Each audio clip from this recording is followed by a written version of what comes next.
Jere lele yo jere, jere lele yo jere, jere banana goto, wadona wurani ayonde. E fuɗorade e inde Allah kisnuɗo kisnomo kisal ala gaga mum towɗo townuɗo kala ko towi tedduɗo teddinɗo kala ko teddimo pittali arsugaji goni e tamande mum jiiɗa waɗa baɗa wala to en juuli e nulaɗo men sallllahu alayhi wa sallam kiɗen jetti dennagal bandiraɓe yiɓiyankoɓe yewtere meɗen aadi en calmini kadi dennagal bandiraɓe kadi yiɓiyankoɓe yewtere meɗen aadi oɗo site internet biyeteɗo Dakar Buzz kala ɗo gonɗon ene gonni ɗon yo jaɓɓe kisal Allah e wona moon sikki ala hannde kadi yewtere meɗen aadi arti e tonggode meɗen woni nogas e jeetaɓere tawa kadi eɗen juɓɓini ɗumen ɗo sikki ala kadi hannde kadi yewtere nde yirlima kadi goto e ɓiɓɓe leñol ngol tawa kadi ko dillowo kadi e leñol ngol kadi dariɗo kadi lang gam kadi yidde kadi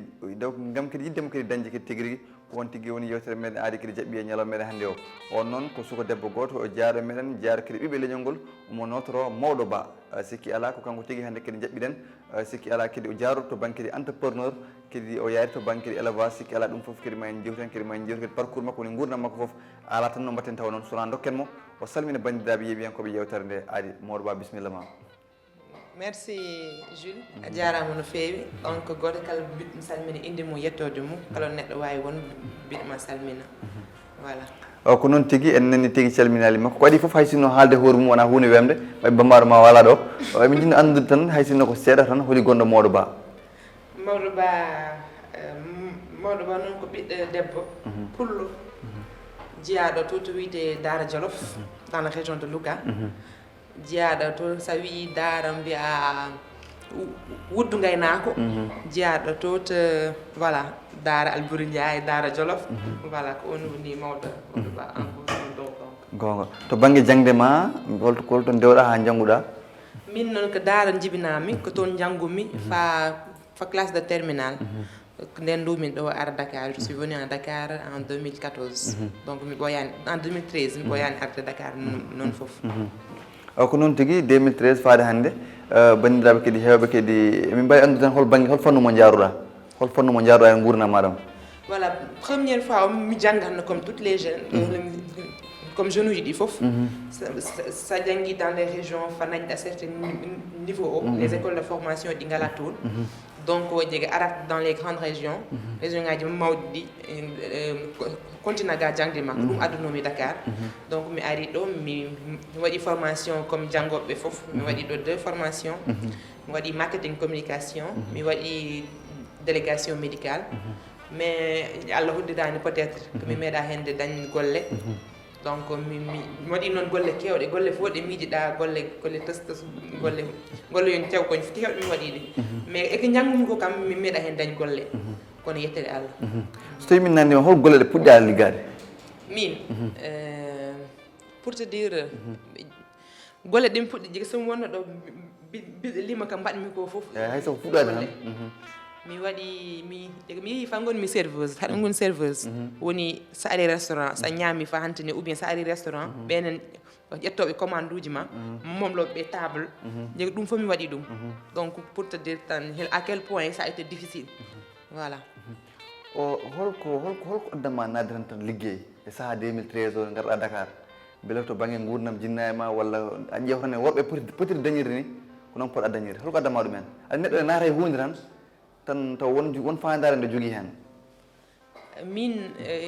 min noon komi gumɗo dicton goto ko witte aɗa gonɗini hunde eyyi non mbimi min wonko gummi aɗa gonɗini voilà pour ma famille voilà yettere Allah mais min komi gumɗone mbi jogui dicton goto kam kalami très souvent kam gummi min gummi ka yumma okkuma wajma bamma okkuma wajma sappuma gokkuma mbajatama donc min j'ai toujours cru en moi j'ai toujours pour min ko min tan wawi hen yaltinde hooram donc liggueji ɗin foof c'était pas que parce que mbiɗa jiiya a famille tam pour ou bien truc de ce genre waye en fait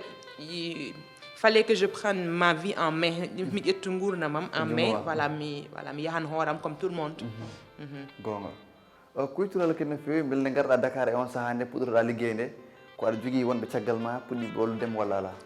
non sa ari Dakar haɗa dañi sa ari Dakar deke haɗa waɗoyi formation dañata hay goto jagguiran ɗo comme ne mbimi mi waɗi formation concours kaji ɗi foof kantinmi j'ai été sur le marché de l'emploi donc min tumi golle fa golle a domaine aji ɗi ɗi janggumi fa tampumi seeɗa mi dañani donc mbaɗmi dévié wu à domaine o mo ganduɗa peut-être que ma weeɓa mi heeɓa hen golle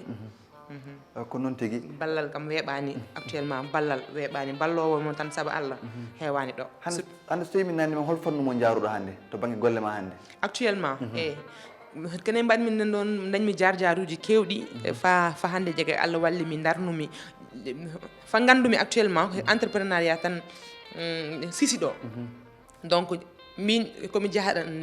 darami nder fittandam nder ɓerdam ko ɓuurmi yidde mi jeemi hen waɗ entreprendre donc jami fa gandu min ko gaynako jiɗmi gaynako gandumi ko ɗum jiɗmi ko ɗum tawmi gorol deyol donc c'est pour cela que mbaɗmi investir a gaynaka donc je fais l'élevage donc de manière générale guila toon naggue fata guertagal to vrai que actuellement ko guertoɗe ɓuuri hew doole kono mi waɗat gaynako de manière générale voilà ko noon tigui to banggue nardema gaynaka beele tan wondema tan ɓiɗɗo jibinaɗo Jolof tan addanma wonde ɓiɗɗo Pullo tan nadema gaynaka an hande sa tawi ɗo hande ɓiɗɗo lebu tan koɗɗo yeeso gueji ala jeega homo awa a wiyata pourquoi c'est pareil pour moi donc comme jibinaɗo nder yummam ko gaynaka babam ko gaynaka donc comme on dit donc doomu mbeur en wolof doomu mbeur damal janggi bëre voilà donc bo bëri da nga wara bëri bo bëri da nga wara bëri donc minni ko podɗo ayno parce que ɗum tawmi ko ɗum gandumi je Allah waɗi aussi jiɗmi ɗum voilà kuytiral holko addama hen suɓade nadde hen to banggue élevage o awa mimmima gueɗe kewɗe a ronkiyo yaade kadi ko naɗa élevage o mi sikku ne foti duuɓi faade hande élevage pour te dire que même que nde gonnomi élève daara Jolof mi waɗatno haɗani daara Jolof luumo o ko luumo daara ko ɗum dimanche mi yahanno j'avais un fonds de moyen de 400-500 000 mi yahanno Linguére luumo Linguére ko ɗum vendredi somi yeehi mi somoya baali jawɗi donc la plupart mi janggatano vendredi ou bien vendredi subaka mi dok cours mi yaha Linguére mi yaha mi sodoye jawɗi mi artu samedi mi artu Linguére ay côté 15 heures mi artu daara ay côté 15 heures somi arti daara donc mi nayi baali nayi walla joyi mi yaha mi aynoye baalam samedi waɗi titini mi yaha mi aynoye baalam fa dimanche subaka fajar mi yarnu ɗi samedi kikiɗe mi yarnu baalam ñebbe kam ɗuma ripas fa deeɗi mawno dimanche subaka mi yarnu ndiyam fa deeɗi waɗa funki mi naw daara mi yeeya pour te dire que min a gaynaka wadde guila daara puɗɗiɗa yeeyde nede jawdi en aɗa yeeya mbimami min komi juula haɗa woni juula jeeyowo hande teganɗa ɗum ujunere yeeyma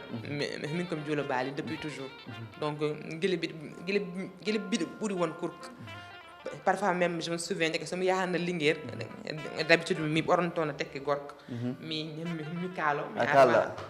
e on saaha bien sûr ko tagui men hay dara donc vu que aussi y avait beaucoup de poussière te parfois yimɓe ɓe ƴeewa ham te parfois sa woni debbo sa ari jeg hara peut être ha namno baale ɓe kalanma coggum ganduɗa himo cherat parfois je me déguisey donc pour te dire tan que min a gaynaka ɗum wona hande ɗum tak kene jahami fa gandumi entrepreneuriat tan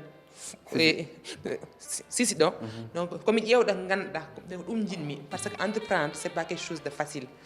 voilà quand tu entreprends il faut en ƴeewa domaine o mo ganduɗa kammo jiɗɗa parce que au début ça va pas être du tout facile parce que welata au début te ɗum ko yeddema tan wawma ɗon woppude donc ɗum taki avant d'entreprendre jeega a ƴeewata ganduɗa hat ɗum yiiɗi ganduɗa siko weeli a jooɗoto so metti a jooɗoto ɗum taki ne jahami fa heddi ɗum donc natmi e gaynaka hay somi dañani bénéfice darol tan mi ƴeew nayam mi ƴeew guertoɗam mi ƴeew baalam ça me fait plaisir voilà beele gaynako ne wawi fodde Dakar gaynako wona gaynako tan koɗa e Dakar gaynaka ene wawi holto moɗo ɓa hoɗi wadde nokku makko ɗo waɗata gaynaka e nder Dakar mbaɗami gaynaka ɗo a banlieue Dakar he ɗo a Keur Massar en fait haɗan actuellement booli hino woodi donc yahde ɗo hakkude ɗo Cap Maire ou bien yahde hakkude ɗo Louga ƴegay c'est juste hel 1 heure de temps hel 1 heure et demi gueɗe booli woodi ƴegay autoji goodi ƴegay haɗa wawi ayno kala ko puɗɗiɗa hol hitande nde puɗɗiɗa ɗo e Dakar to banggue woni to banggue wadde nere guertoɗe éleveur o hol hitande hitande micro ça fait 2 ans et demi 2 ans et demi à peu près 2 ans et demi ko puɗɗotoɗa ko ne foti yimɓe tan puɗɗorɗa ñande tan puɗɗorɗa wadde ne foti yimɓe ponnoɗa yimɓe ɗiɗo mi annda tato ɗiɗo au début ɗiɗo ami woni tato après au fur et à mesure chaque fois jega haɗa ɓeyde quand tu sens le besoin de voilà d'augmenter jega haɗa ɓeyde o sahana poɗɗon ɗo saha jega min cappaɗini de yettat Allah no feewi voilà ligguey kam fanni fof kam koyni wona yimɓe sappo ko e nder hannde o par ce que wonno par ce que haɗa idan ko ngesa tan wonɗo idan ko ngesa to tan wonɗo kono ni hen waɗi ngesa waɗi bureau ji ga waɗi voilà par ce que liggey waɗɗo tolonto accat waɗ amateur accat waɗde liggey amateur tan haɗa winda kayitoñ waɗ nangam nan liggey waɗɗo tolonto jega a ƴettat ɗum au sérieux voilà gacca won somi paami ko 2013 puɗɗa garɗa ga e Dakar par ce que gonɗa ko janggude aɗa liggo par seeɗa 2013 faade hannde ha hannde aɗa liggina yimɓe hande hande koye galle gonɗa machallah yo Allah junno ha juuta belle tan gon wonɓe caggal ma ko rokkoɓe ma haaliss financement en ballitma ko jahata e dow mum ko walla ala ko takalta piltema seeɗa mo dañanɗa o yetti ɗo ala noon ballugol kam min diga mi yiyani ɗo pour dire vrai kala ko dañɗa woto fata hay goto ɗo kala ko dañɗa an okki ɗum hoorema kono jega sa faadi tan a neɗɗo okkuma a yawata dañde pour min de ko ɗum jiimi kono ala entreprise ala société ala état ala politicien état non hay goto wona caggal ma walluma ala mi ala état mi ala politicien goto gonɗo ceecam mi ala état goto gonɗo ceecam mi ala goto gonɗo ceecam donc je vais avec mes propres moyens holno gonirɗa debbo e wawde wadde ko mbatta ko ha tengti kadi wondema kadi debbo kadi haalpulaar quelle est la différence debbo haalpulaar e debbo goɗɗo eyi ala mbimami c'est quoi la différence entre debbo haalpulaar e debbo goɗɗo saabu haalpulareɓe nden ɓe gowono tan ko jooɗade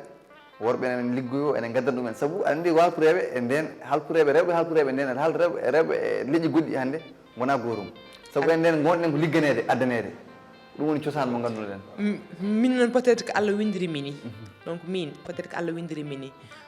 mi mawnani mi wona neɗɗo mawnaɗo jega heewi ko jombatmi kono mi jombata liggo hunde genre mi jombata yeyde glace mi jombata yeyde ndiyam mi jombata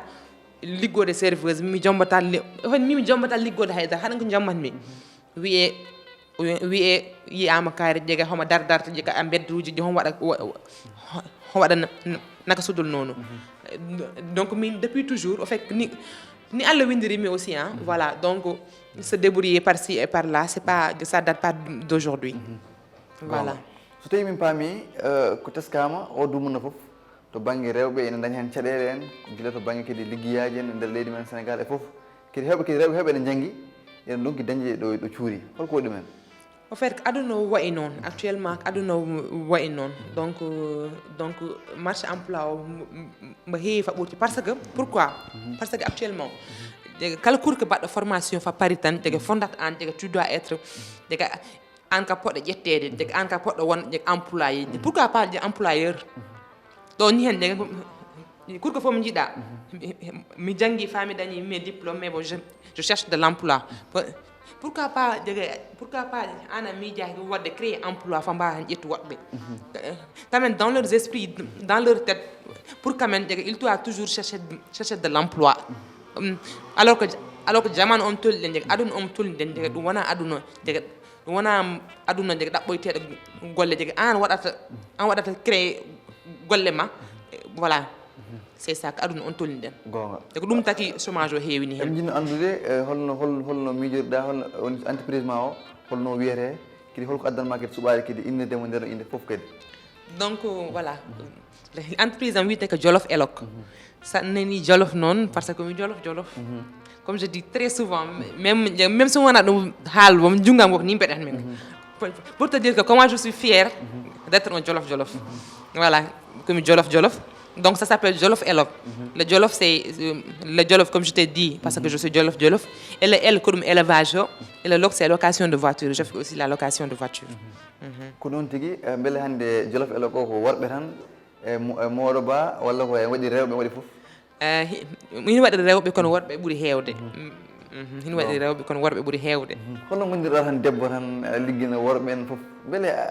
ɓen tawruma hen en ballinma e ko jahata e dow mum ko mais worɓe kadi ɓe ganda kadi debbo ne wawi liggini min o wawi kadi wadde wonnude min fof a tan kadi ko liggey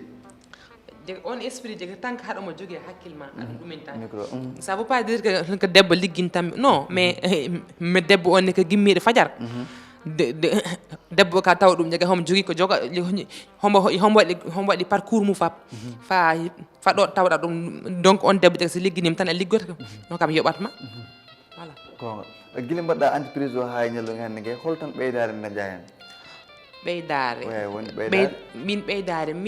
ɓeydare wotere mbawmi hen dañde ko welimi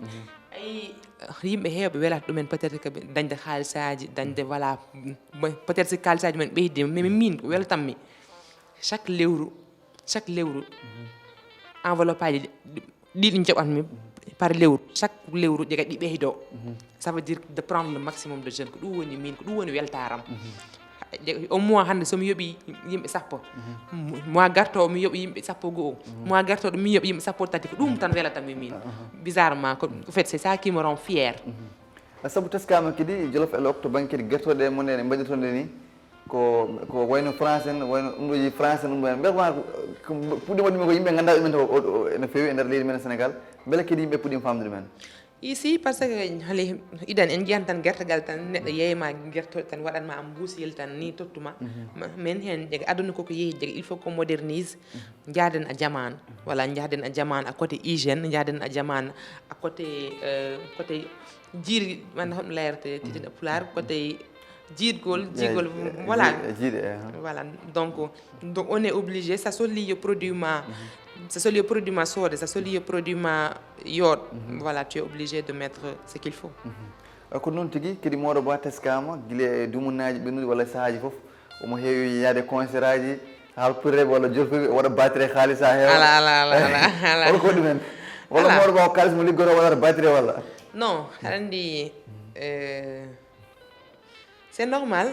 genre concert aji ɗin ɗi mbiyata ɗin ko ɗum wandiɓe am worɓe kamen mbaɗtanmi invité ɓe mbaɗanmi parraine soit marraine mbiyatmi ou bien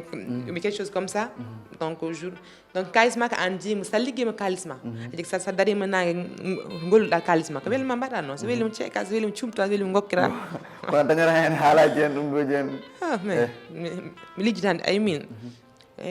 kala ko foti mi waɗata ɗum yewta goɗɗum aɗa jogui je perds pas mon temps c'est que jega sikka cakan foti mbaɗen cakan fa weelo jega si gonga foti darɗen a gonga sikka liggigol foti voilà donc et puis jega ɗum wona cakan jega ko ɗo tawɗen ɗum sen jiiɗani ko e men jega homo jiiɗaten nan jega avant qui que ce soit c'est toi d'abord koye lewru rewɓe gonɗen woni 8 mars andi ɓoyata ɗe balle kadi holton ko mbaɗa teskade to banggue tampere rewɓe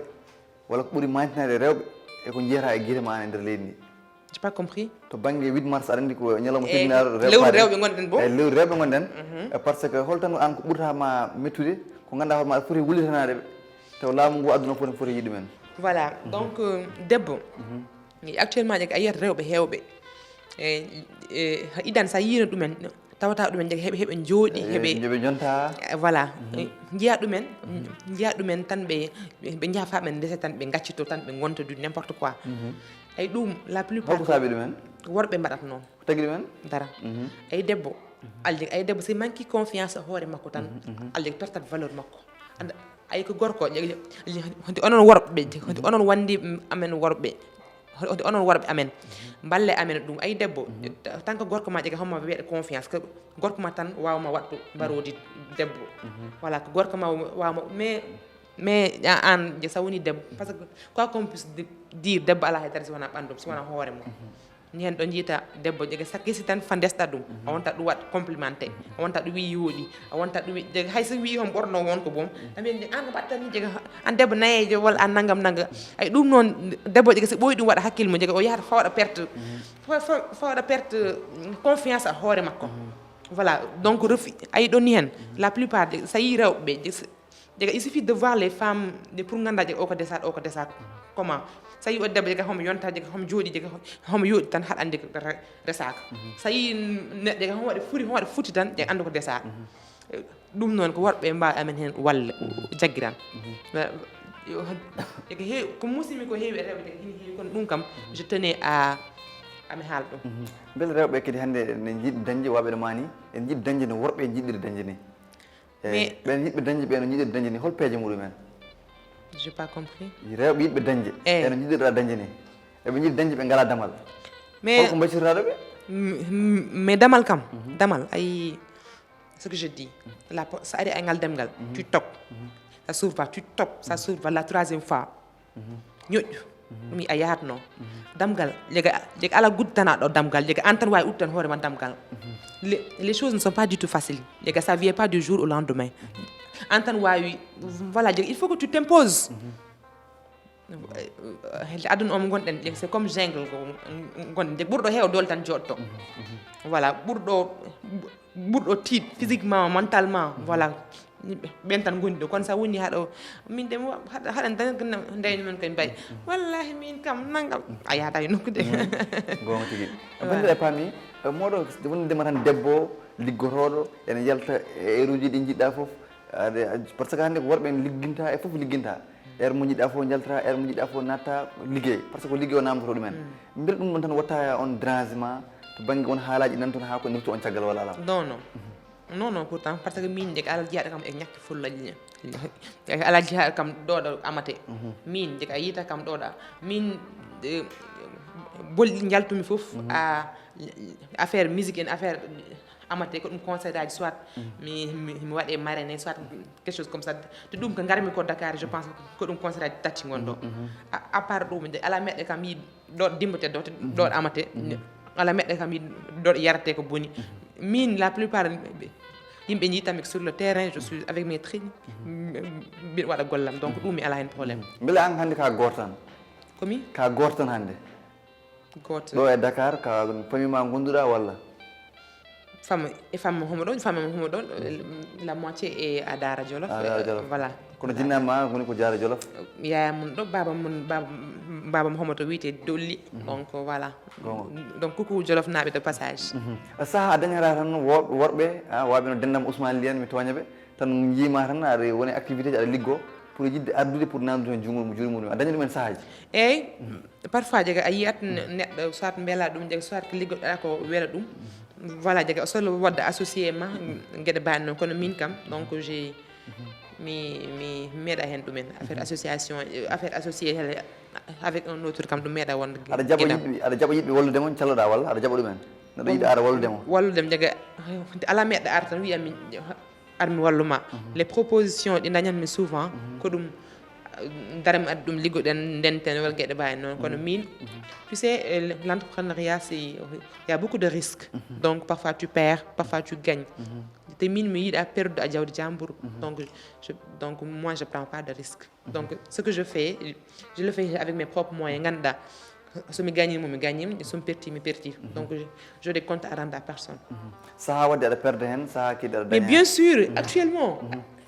actuellement maman omo gonɗen de haalnam domaine jaaɗo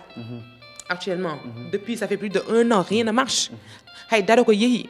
wona amen ko restaurant ji jeeyanoɗa guertoɗe hôtel aji actuellement rien ne marche rien ne bouge mais c'est juste que maintien tan mbaɗata hay dara kalisaji ma hoorema mbaɗata hen beaucoup de gens ils pensent que les choses ils marchent ça marche toujours mais c'est pas comme ça actuellement ce n'est même pas du Sénégal tan ko aduna fof voilà ko aduna wayi noon hay dara ko yeehi mais nak a muña sa wawa muñ noon kam goɗɗum tawatama ɗon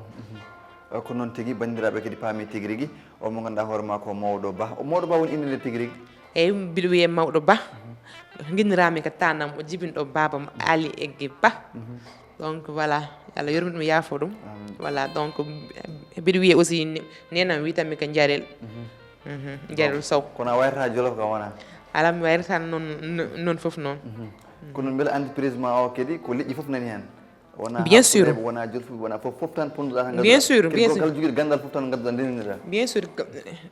kala mo pondumi somi joguima somi soli ƴettude neɗɗo mi ƴewata hen le o ko pullo walla o ko ceɗɗo walla o ko ciiraji donc voilà compétence uji ma tan ƴewatmi an garata ko jaga tawi ɗo seɓɓe tan tawɗa ɗo pratiquement fulɓe heeɓe ɗo donc lakka goɗɗo homo ɗo ne eddi goɗɗo homo somi nandi o tan guila ɓamɗa liggade faade hannde holko dañƴani tan ko musma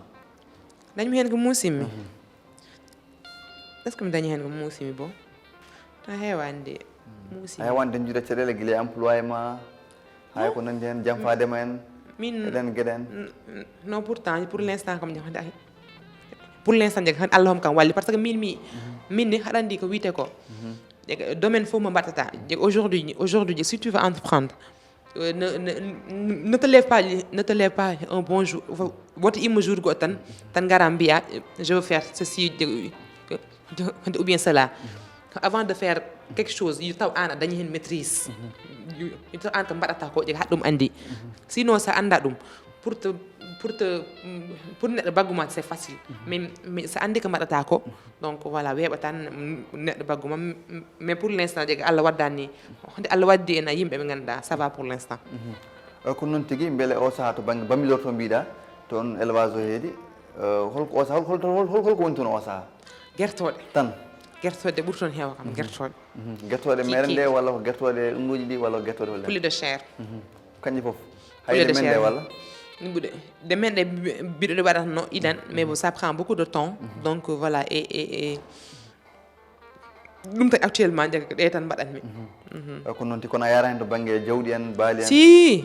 min depuis 2011 2012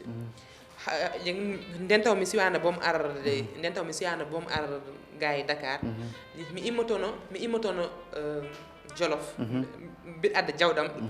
ɗo sur Dakar sur les deux voies de Liberté 6 donc je me souviens chaque fois que je devais rentrer le jour tabaski oji chaque fois somi fonno hon daara ƴetti hen mi ko bus daral fora somi yehi bus o min tan wonatno toon debbo ɓe dufanna kam ndiyam taw fof worɓe taw fof ko worɓe neɗɗo anda ko nde mbayrumi ɓorno tekke tabaski par ce que chaque tabaski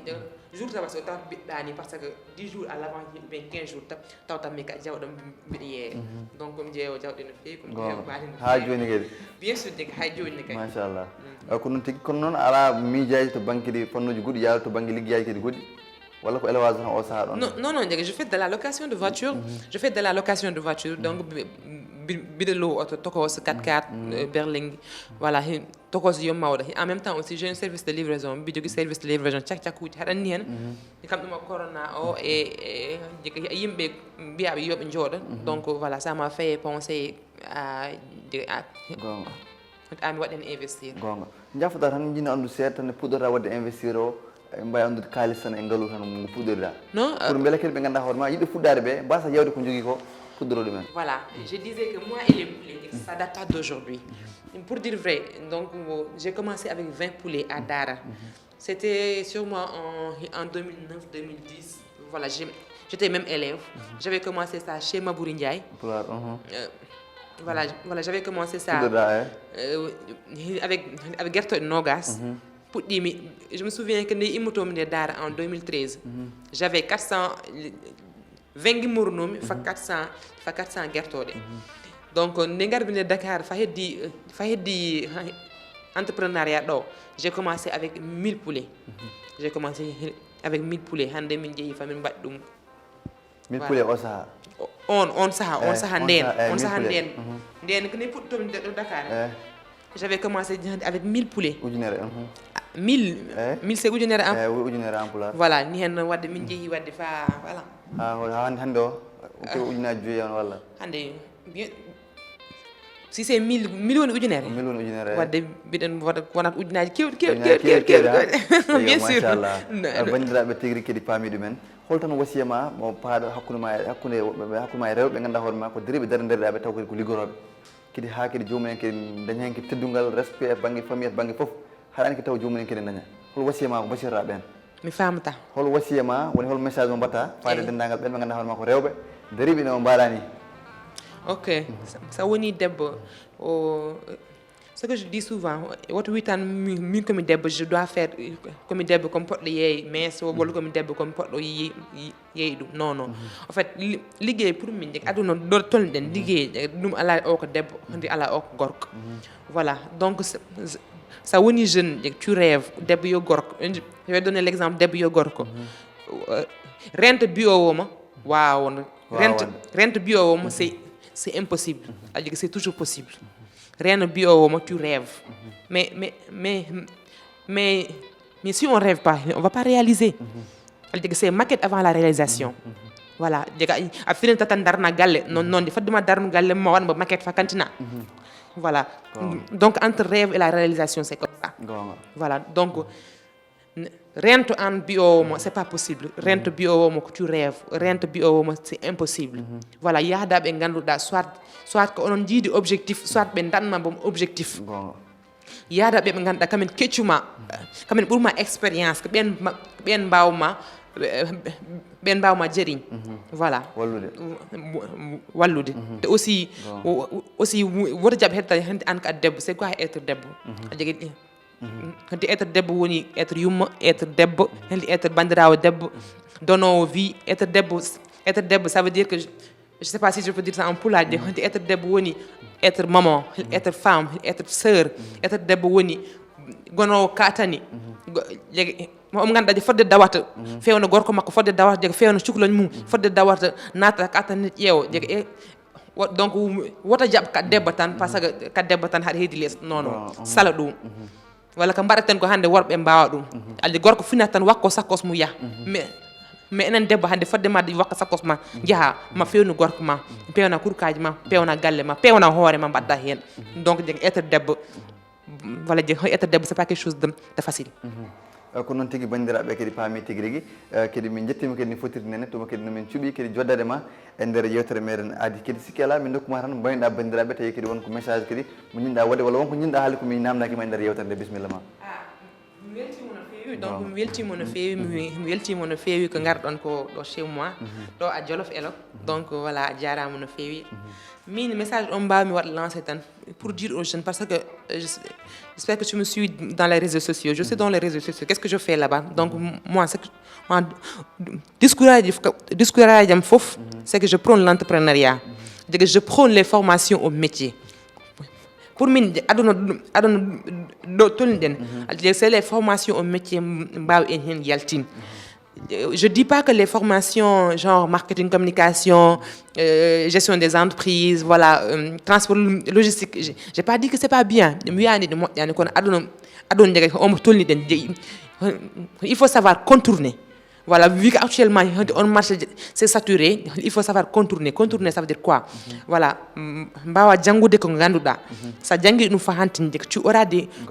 madagne métier. Tu pourras faire quelque chose de tes propres mains. Parce que toi comme actuellement koko dari. Donc on kurkaji. Onon miñi bam ko onon miñi bam voilà debbo yo gorko actuellement jamono on tolide sa yehi sa dañi bac ma BFM ma tu vas aller faire une formation wat formation ma ganduda sa hantini hen kala ƴettuɗoma liggada kala mo ƴettanima ligganɗa hoorema ganduɗa dega a dañi des compétences palpables hay taw ko pewno mburu hay taw ko pewno gâteau je hay taw ko pewno paɗe voilà mi mbaɗe formation ji des formations pratiques. Voilà, mine, c'est ce que je prône, voilà, c'est ce que je conseille chaque fois, même quand je suis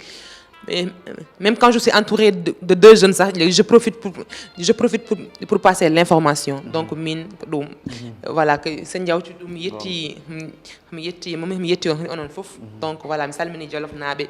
ƴetto daara carnge ceel dolli o lende voilà barkeji donc mi salmini Jolof naaɓe fof te ɓiɓɓe ɗon wadda mbannon amen du'a o donc ɓiɗɗo mon woni ɗo sur Dakar donc hombo waɗa kamne hombo eto donc on jarama machallah jarama no feewi mawɗo ba sikki ala namdal tan ne foti duuɓi mawɗo ba aɗa yimɓe cikkude caméraman o cikka mato mawɗo ko min mi dañi duuɓi nogas a jeeɗiɗi a lebbi astafurlah nogas a jeego a lebbi donc bientôt j'aurai 27 ans bientôt 27 ans ko noon tigi bandiraɓe kadi jettima kadi no foti nene kadi bandiraɓe kadi paami tigi rigui en jettimo bandiraɓe sihilahi musidɓe tedduɓe yeewiyankoɓe yewtere meɗen adi tangode meɗen nogas e jeetaɓere hannde a jaɓɓino ko goto ɓiɓɓe leñol ngol on mo ganduɗa hoorema ko mawɗo ba jarteɗo kadi duuɓi nogas e jeegom e o saaha kadi en jettima kadi no fotiri nene kadi sikki ala kadi ko ɓiɗɗo debbo kadi dariɗo lang gam kadi yiɗi dañde ko yitturala kadi no fewi monɗo e nder leydi meɗen Sénégal waɗa kadi ko mantini omo liggina kadi yimɓe hay ko heewi ko eɗen ñagonomo kadi balle juuɗe wondude e cellal e kattane mba ko en jetti kadi to banggue caméraman uji meɗen mo ganduɗa hoore makko Mouhamed wondude mo ganduɗa hoore makko Malick en jetti kadi omo ganduɗa hoore makko Pape en jetti dendagal bandiraɓe kadi ɓe tawde ɗo foof Jolof Elok kamɓe kala en jarniɓe kadi no fottinen min dokkono adi hay saaha goɗɗo e numéro goɗɗo ɗo e nden yo jaam Allah jogo min jogo on Allah jarama on jarama